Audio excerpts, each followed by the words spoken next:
¿Y? 2021, el año pasado. ¿Por qué no estoy escuchando? Ya, veamos.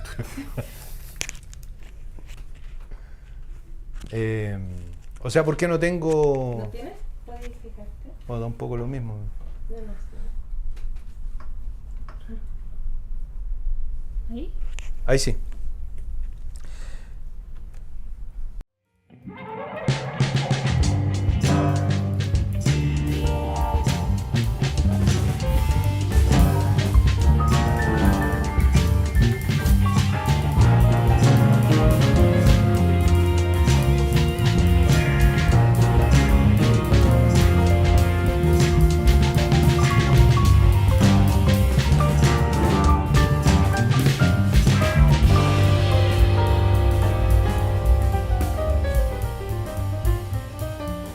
Buenos días, en esta tercera temporada estamos junto al profesor de la Masa, esta vez para referirnos a un tema de contratos que ha sido fundamental en el último tiempo, que ha dado lugar a importantes publicaciones y discusiones que ya comienzan a aparecer en los tribunales y que refiere a la fuerza mayor, la vedette sin duda del 2020 y que todavía este año ha ocupado importante espacio en la discusión.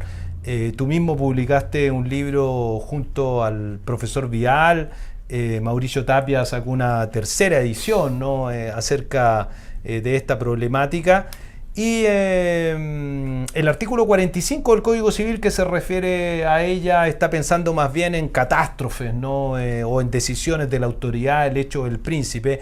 Y me gustaría comenzar preguntándote acerca de bueno, la noción, ¿no? Si es que ese escueto artículo que se refiere a la fuerza mayor te parece suficiente y cómo deberíamos condimentarlo para poder dar solución a los importantes, la verdad, problemas que ha generado en particular la pandemia del COVID en Chile y en el mundo.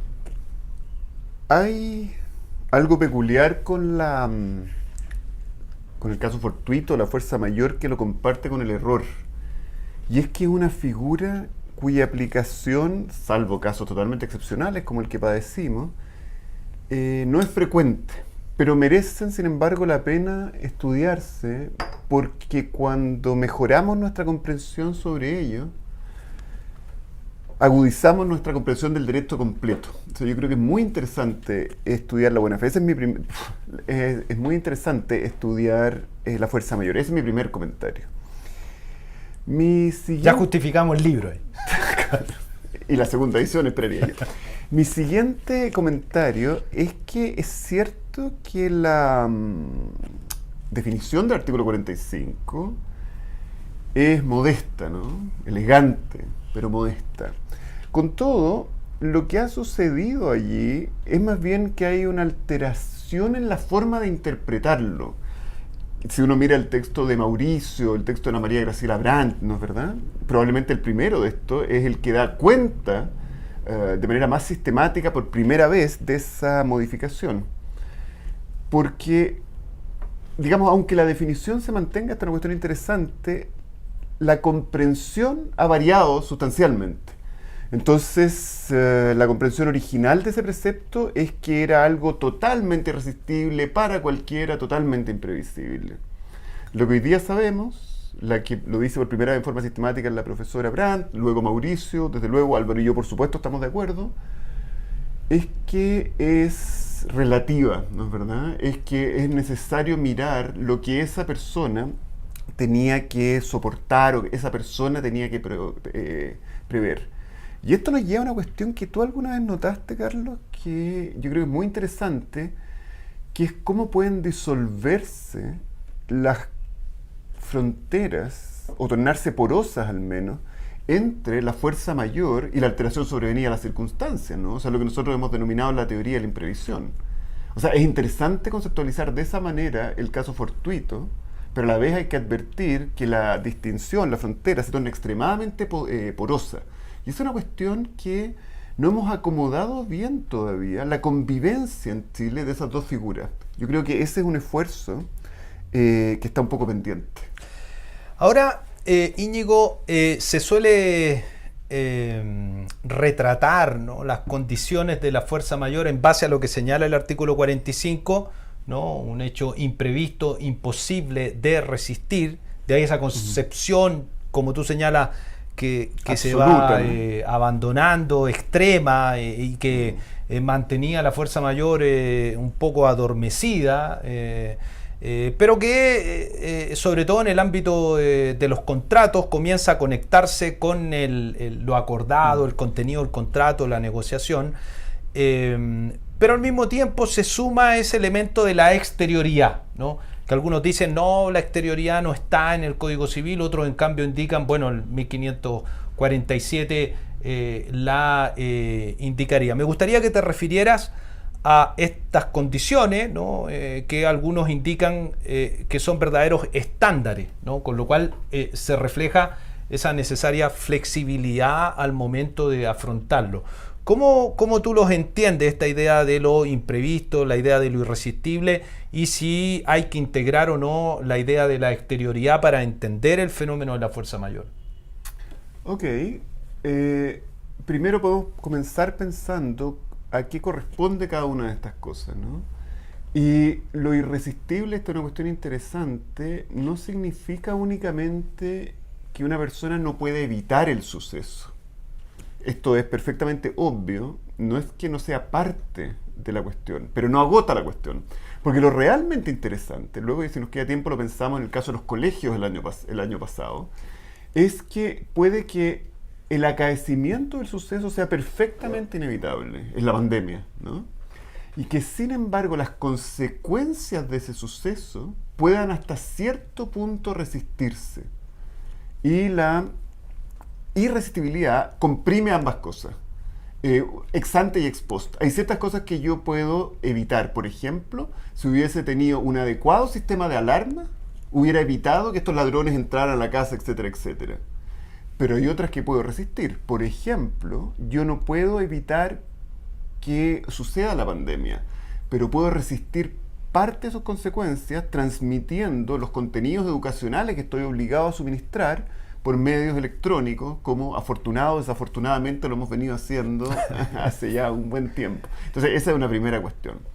Luego, respecto a la imprevisibilidad, bueno, allí no hay demasiado, ¿no? Este es uno de los casos en que si uno mira la literatura y exprime las páginas dedicadas a imprevisibilidad, no hay mucho más que no se haya podido tener en cuenta al momento de la celebración del contrato y el acaecimiento. Y luego los otros son ornamentos que, te insisto, exprimidos, no te dejan mucho más allá de lo que acabo de decir.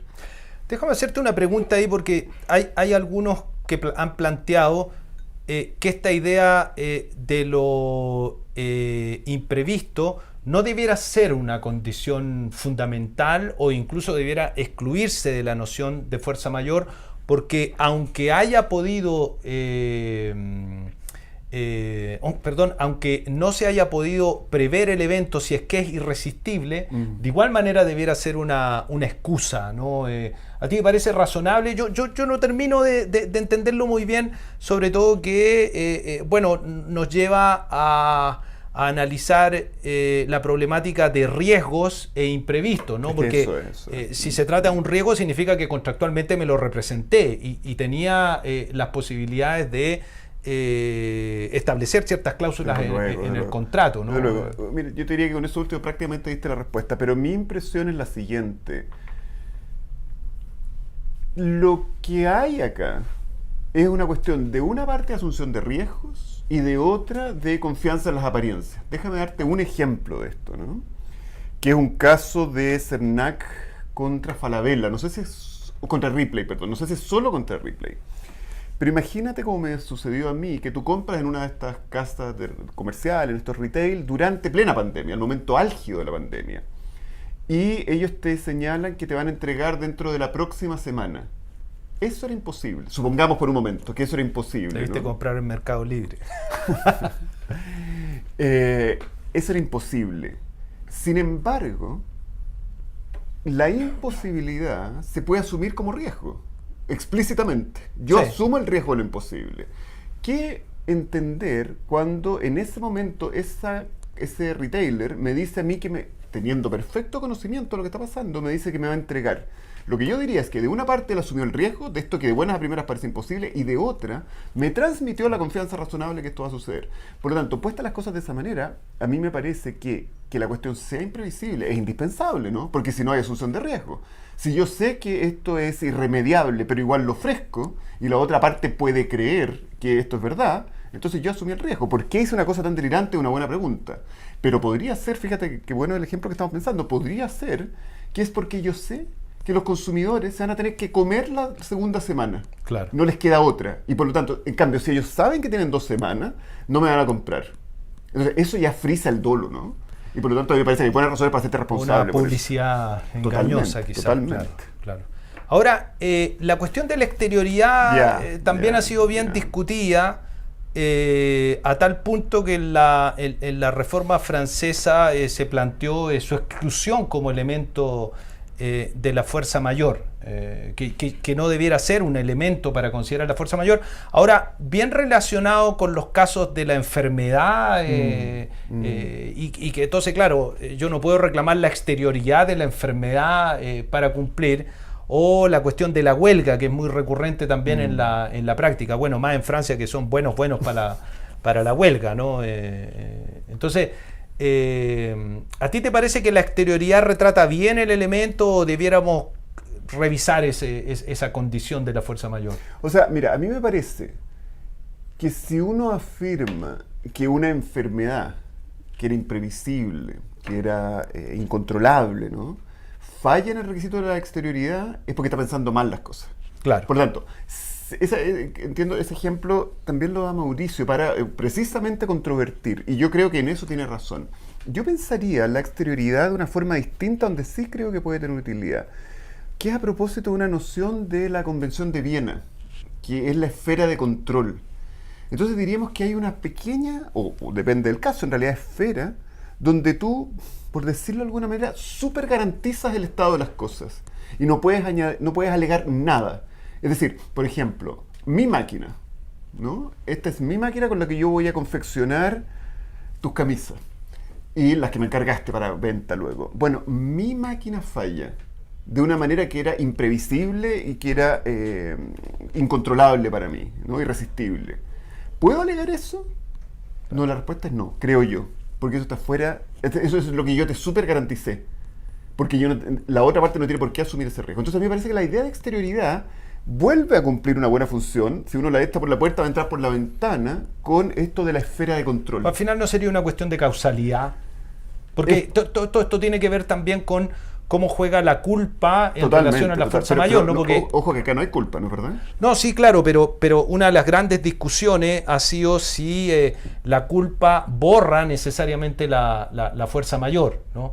Entonces, la problemática es si la culpa es causal o no es causal de la fuerza mayor. Es decir, fui negligente, pero eso en definitiva no es la razón del daño, por ejemplo, ¿no? Si es que quiero excluir la indemnización a propósito de la fuerza mayor. Claro, hay un antiguo ejemplo que creo que está en el digesto de un patrón de barco que zarpa un día después, culpablemente, y una tormenta le hunde el barco. Si hubiera zarpado en el momento, nada hubiese sucedido, ¿no es verdad? Y entonces, ¿él puede alegar ese caso fortuito? Claro. Esa es la cuestión. Claro, esa es la cuestión. Y de nuevo yo creo, vuelve a ser una cuestión de asunción de riesgo, es decir, una vez que tú te comportas culposamente y causalmente el origen del daño viene de otro lado, bueno, en algún sentido, la pregunta siempre es quién lo va a soportar. Y yo tendería a pensar que si tú incumpliste y de alguna manera convocaste ese riesgo, lo razonable es que lo soportes. Claro, lo que ocurre es que ahí sí yo creo que hay regla en el Código Civil. Por supuesto, no, hay la, ¿no? ¿Verdad? Sí, pero conceptualmente pensado, yo creo que se resuelve de esa manera. Claro. Y en cuanto a los efectos, yo creo que el libro, de hecho, que escriben con Álvaro, el valor que tiene refiere, diría yo, a concentrarse en un problema relevante que es el efecto de la fuerza mayor. Me gustaría que te refirieras a eso que es muy valioso, ¿no? Mira, a nosotros nos pareció, yo tengo la misma impresión, ¿eh? Que claro, que yo soy el autor, no está bien que lo diga, pero es que es así.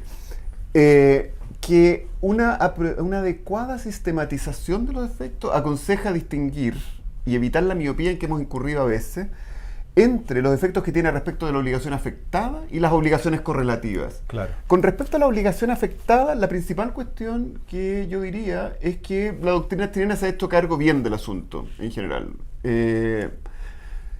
Pero no ha puesto atención, o la ha puesto desde la teoría de los riesgos, y ha generalizado una respuesta que me parece incorrecta para el destino de las otras obligaciones, ¿no? Es decir, esta es la pregunta: si tú no puedes cumplir, porque eso es lo que sucede con el caso Fortuito, ¿tu obligación se extingue?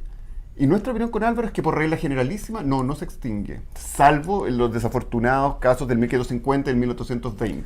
Correcto, la teoría de los riesgos. ¿No es verdad? En el otro caso no se extingue, continúa allí y repercute, por supuesto, sobre las otras obligaciones. Entonces tú tenías que entregarme un género. Y claro, y hasta que el género no perece, pero en fin, se tornó increíblemente costoso y lo estamos aplicando en términos relativos. Yo voy a aceptar que tú no puedes hacer eso, pero voy a asumir que ese es un incumplimiento. Voy a aceptar que como no hay culpa en ese incumplimiento, no te puedo solicitar indemnización de perjuicios.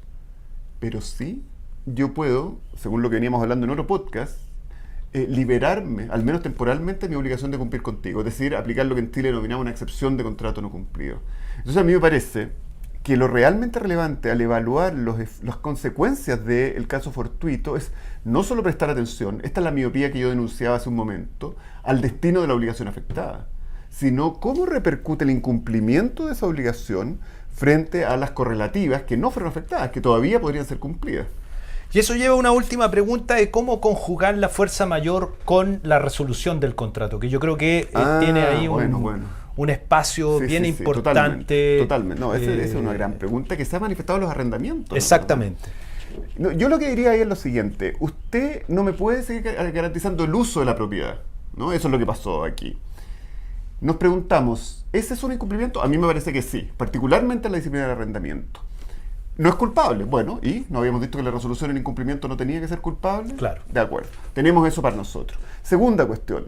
¿Ese incumplimiento es relevante en el sentido esencial o grave, que es lo propio del incumplimiento resolutorio? Bueno, si me quedé 8 meses en un arrendamiento que duraba un año, me parece que sí, ¿no es verdad? Totalmente. Y entonces, no cabe duda que yo podría alegar resolución y usted no podrá defenderse diciendo es que no podía cumplir por caso fortuito.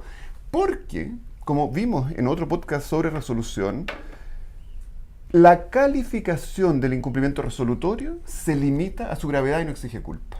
Eso es.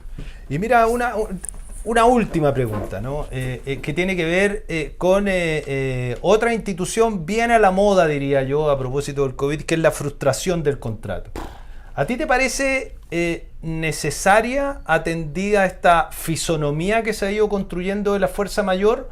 ¿O podríamos, bajo ese supuesto, podríamos prescindir de ella? ¿O te parece que viene a ser un aporte recoger? No, a mí me gusta mucho la frustración. Básicamente porque el supuesto de esto de la frustración no coincide, desde luego, con el de la fuerza mayor, ¿no? El viejo ejemplo creo que es la coronación de Jorge VI, etcétera. Entonces, no, a mí me gusta mucho. Lo que pasa es que es muy riesgosa, ¿no es verdad? Yo creo que... O sea, que siempre tendría que ser excepcional, ¿no? Exactamente. Al igual que la fuerza Entonces, mayor. Yo creo que hay una cuestión clave, que esto aconseja una tesis doctoral, que es cómo repercute la asunción de riesgos sobre una serie de figuras del derecho propias del incumplimiento. El caso fortuito, los remedios, etc. Y eso tendremos que pensarlo algún día con cuidado. Bueno, muchas gracias, Íñigo. Creo que ha sido interesante abordar el caso fortuito o la fuerza mayor y nos veremos en un próximo capítulo. Muchas gracias a ti, Carlos.